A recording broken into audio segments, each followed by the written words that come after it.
Do you know that I have spent an hour using the Samsung Galaxy Z Fold 8 Ultra, and I already need to replace my Z Fold 7? I'm ready for Samsung's new Ultra Foldable. I've spent the past year using and loving my Samsung Z Fold 7. In my view, it's simply the best phone money can buy. The foldable design is ideal for watching videos, whether that's on the enormous inner screen or by using the phone's form factor to prop it up while viewing content on the outer display.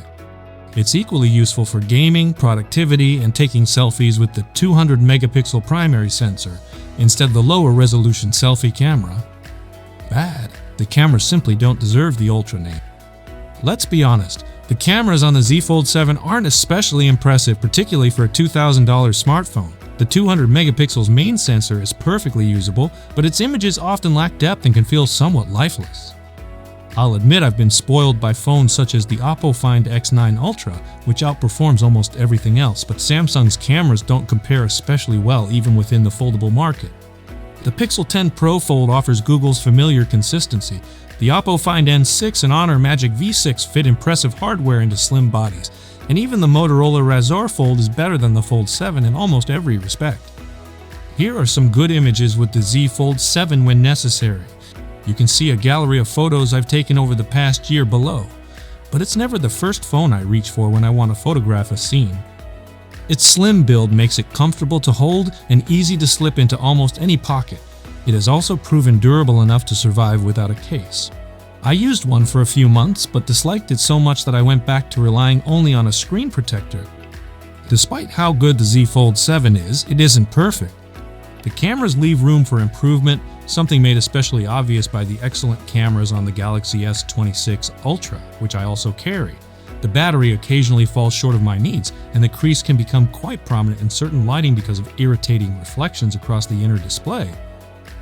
Fortunately, Samsung appears to have solved many of those problems with the new Z Fold 8 Ultra, the genuine successor to last year's Fold 7. The standard Z Fold 8 takes a squatter shape this year, while the Ultra model is already the leading contender to become my favorite phone of 2026 after only about an hour with it. Ultra in name, Ultra in capability. At first sight, the Samsung Galaxy Z Fold 8 Ultra looks almost indistinguishable from the Galaxy Z Fold 7. Unlike the Z Fold 8, the Z Fold 8 Ultra keeps the same screen sizes as the Z Fold 7, an 8-inch internal display and a 6.5-inch cover screen. It remains remarkably thin and light, meaning it doesn't feel bulky even when closed, and it features a camera setup that is broadly similar to the Z Fold 7's, though I'll get into that shortly. The redesigned hinge is the one obvious change.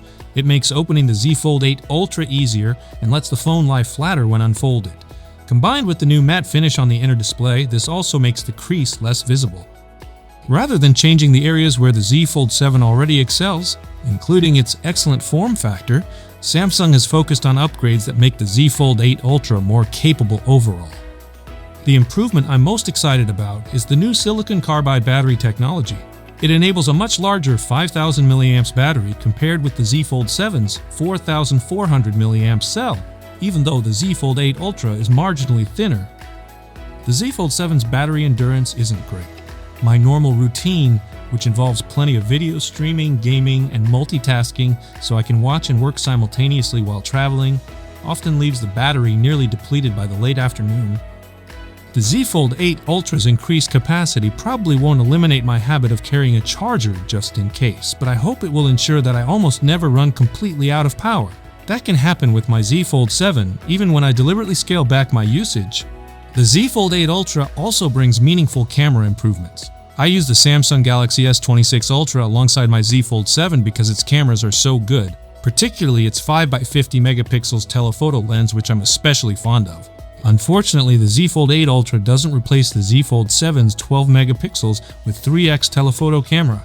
However, Samsung has enhanced the existing 200 megapixels main sensor with new HDR capabilities designed to match the S26 series, while the 12 megapixels ultra-wide camera has been upgraded to 50 megapixels. Those changes make the overall camera system feel more worthy of the Ultra label. It also includes the excellent horizontal lock video stabilization feature, which I've enjoyed using on the S26 Ultra. After testing the updated cameras, I can say that the Z Fold 8 Ultra is a substantial improvement, and I'm eager to put them through more testing. The Z Fold 8 Ultra probably won't be named the best camera phone of 2026, but the added versatility should help turn it into a highly capable all-rounder rather than a phone burdened by so many compromises that its impressive design advantages are overshadowed, a kind of silver lining. There's a new chipset too, the same Snapdragon 8 Elite Gen 5 for Galaxy used by the S26 series, which powers a collection of new AI features. The phone also has a brighter 3.000 nit display, which should make colors look more vibrant on the Z Fold 8. As you'd expect from a device filled with upgrades, carrying a new Ultra badge, and launching during the ongoing RAM shortage, the Samsung Galaxy Z Fold 8 Ultra will cost more than the Z Fold 7. The good news is that the increase isn't as steep as I and many others had feared.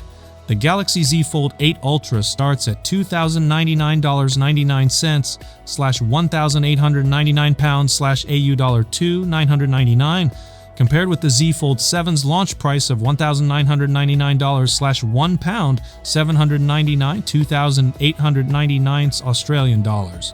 No price rise is ideal, but given how much higher I expected it to be, I'm willing to accept the additional $100 £100 $100 Australian dollars. Fold 8 versus Fold 7 price in India. Samsung has confirmed that the Galaxy Z Fold 8 will begin at 79,999 rupees for the base model, which includes 12 gigs of RAM and 256 gigs of storage. By comparison, the Galaxy Z Fold 7 launched in India at 68,999 rupees for its entry-level version, meaning the Fold 8 comes with a modest premium over its predecessor. I'm looking forward to spending more time with the Samsung Galaxy Z Fold 8 Ultra.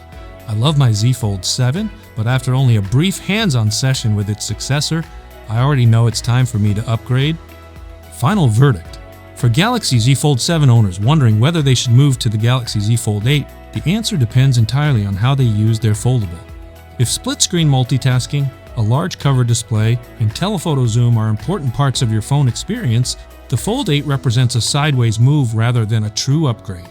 It uses a different camera system, has a smaller cover screen, and emphasizes content consumption in a different way. For Fold 7 owners, the Z Fold 8 Ultra is the logical upgrade. If the appeal of foldables for you was having a larger display for gaming, reading, and watching video, and you like the lighter body and wider screen of the Fold 8, then it's a more relevant comparison. The Fold 8 is lighter, has a faster chipset, and charges considerably more quickly.